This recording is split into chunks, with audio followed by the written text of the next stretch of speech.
So this is another episode of Complementary Pieces. I am your host, Dylan Sage. So for this episode, we are going to be talking about the French sharpshooter, Melvin Ajinça. He currently plays on Saint Quentin. So apologies if I did not pronounce the name of the city right. Saint Quentin. He is a wing. He is 19 years old, 6'8", 210 pounds. The name Ajinça might sound very familiar to those who were basketball fans in the mid to late 2010s. He is the cousin of Alexis Ajinça, who played for the Bobcats, Mavs, Raptors, and most notably the Pelicans. I know a lot of Blazers in the past asked me about Alexis Ajinça, so, he also is the assistant coach for the Washington, D.C. Capital City Go-Go. So Melvin definitely has some pretty decent bloodlines when it comes to basketball.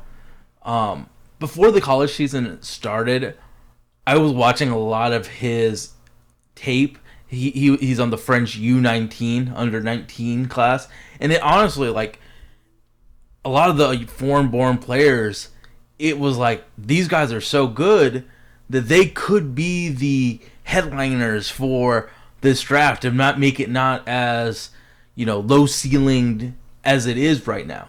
Obviously, I was wrong, but the French, if you really look at mocks, a lot of foreign-born players are the stars of this draft. You look at Alex Sarr, you look at Zachary Richichet, you look at Saloon, you look at a lot of players.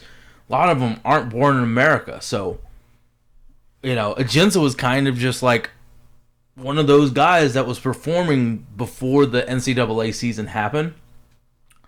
So he has the not US team, but the U19 version of him and the professional team where he was playing for a French team, San Quentin. But you see two totally different roles in what he does. On the French team, he is a big part of the offense. They have him shoot.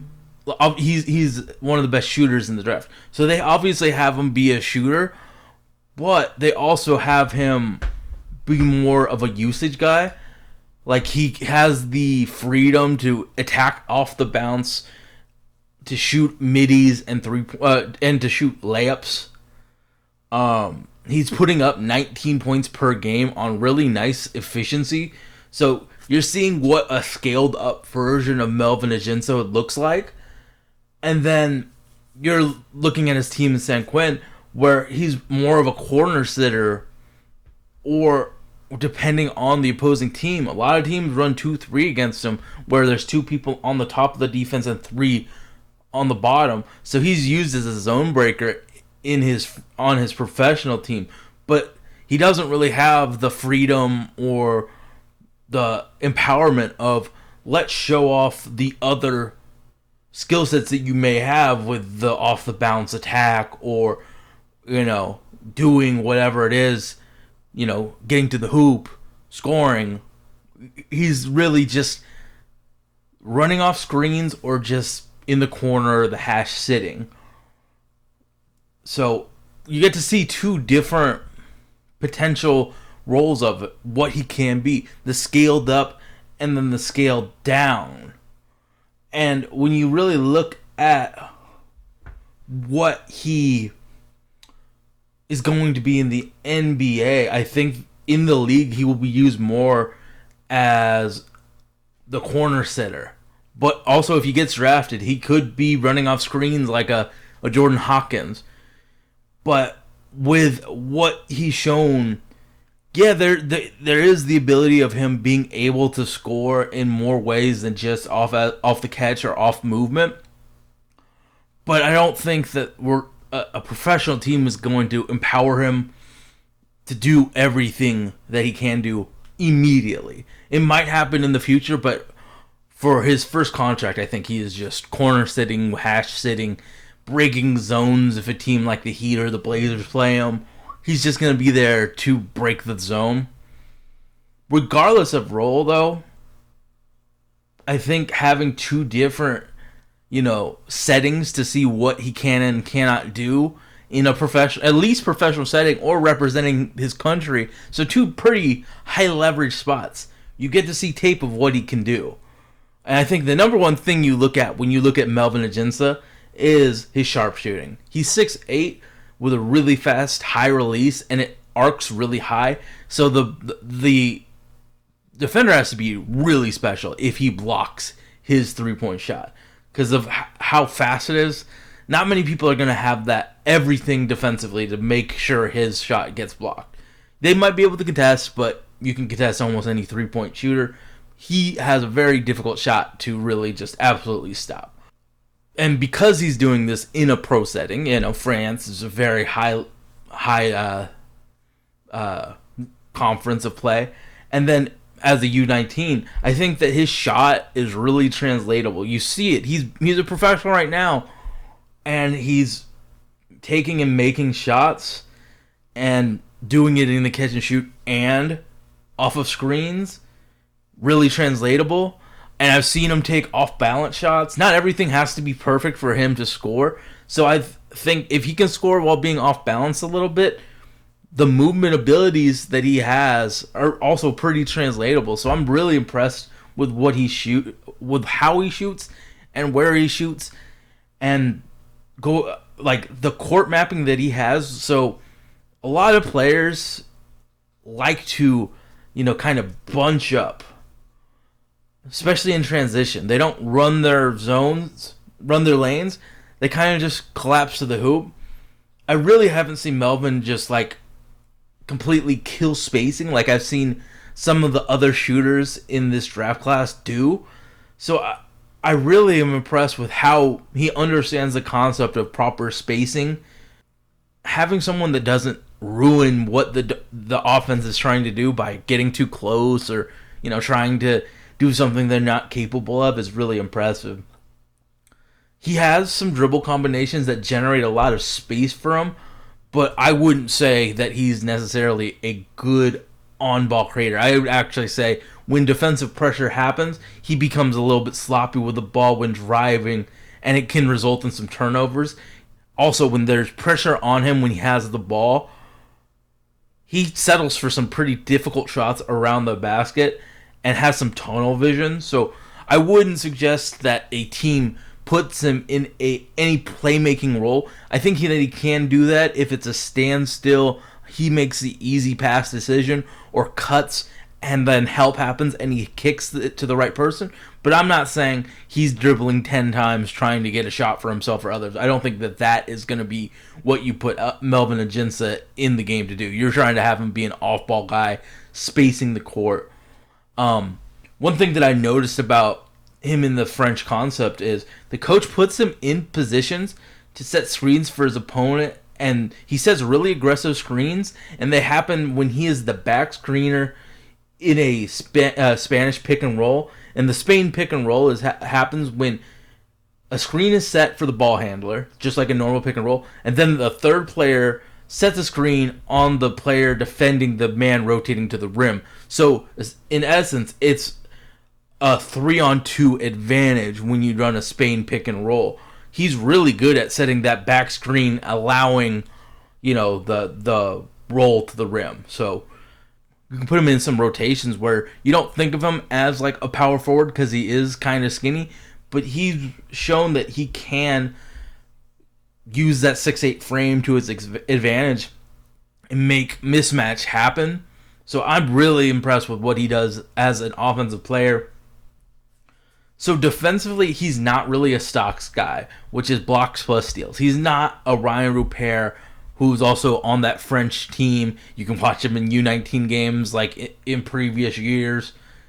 He's more of an off-ball defender, but he plays bigger than that 6'8" frame because when he rotates down, he plays on and defends the basket on the low rotation. When I'm not totally sure what he will do in the concept of isolating against an NBA quality on-ball creator. I just don't know because he just isn't that guy.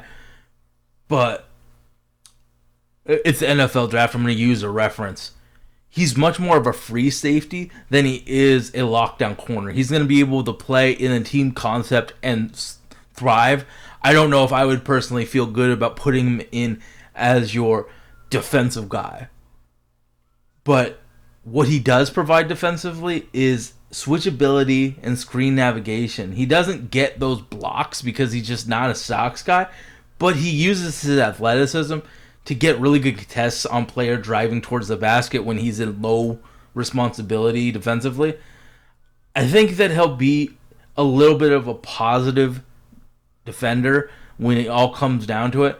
But one of the things that kind of worries me about him is he is an athletic dude, but he just doesn't rebound. So if he doesn't change that narrative, there's going to be people that think, yeah, he's athletic, he just does not get boards. And that is, especially thinking of a Blazers perspective, we have so many athletically gifted guys that don't get the boards. I don't want Melvin Ajinça to think of that, to be like characterized as athletic but doesn't use his athletic gifts to get rebounds. Now, I get that what he does is shoot really well, so I would like for him on potential fast breaks to run down to wherever he feels comfortable, corner, wing, straight on, and shoot. But him not being able to get many rebounds also, like, I think when they're talking, in the 20s, 25s, they're talking about Melvin Ajinça. He doesn't get that many rebounds, so we don't know what he can do in our scheme. Yeah, he's running down to get a three, and that's great, but sometimes we need all men on deck to try and get this rebound. Okay, I think that he's an NBA athlete, for sure, whose elite skill is his three-point shooting. Plus, he is 6'8". He fits that mold of a D&3 player, and yeah, I know the Blazers have multiple guys that also are characterized as a D&3 player, but what separates Melvin compared to everybody else on our roster is that those guys are defenders and, in theory, shooters. Melvin has shown in pro ball in France and representing his country that he's a multi-talented shooter. His defense might be less aggressive than Ryan Rupert and Toumani, but he's really cerebral in his defense and is cool with playing bigger than he actually is. So I think he's going to be a positive defender with an absolute three-point bag in his arsenal. I think he would be a very good fit with the Blazers, with all of the indicators saying he's going to be a good enough defender. He's not going to get hunted by, opposing defenses in clutch scenarios. He'll be good enough, and he is such a good three-point shooter that I think that he will be able to stay on the floor because of his shooting and because he is a good team defensive player. I mean, we talked about on this podcast and on this channel about EV betting. Where he is slotted to be late first, early second is really good expected value for a guy that can fit in any scheme with his defense and his three-point shooting. So let's talk comps for Melvin Ajinça. I think that he is the 6'8" version of Jordan Hawkins. I remember sending a tweet to Dustin saying that Melvin Ajinça is going to be his favorite guy.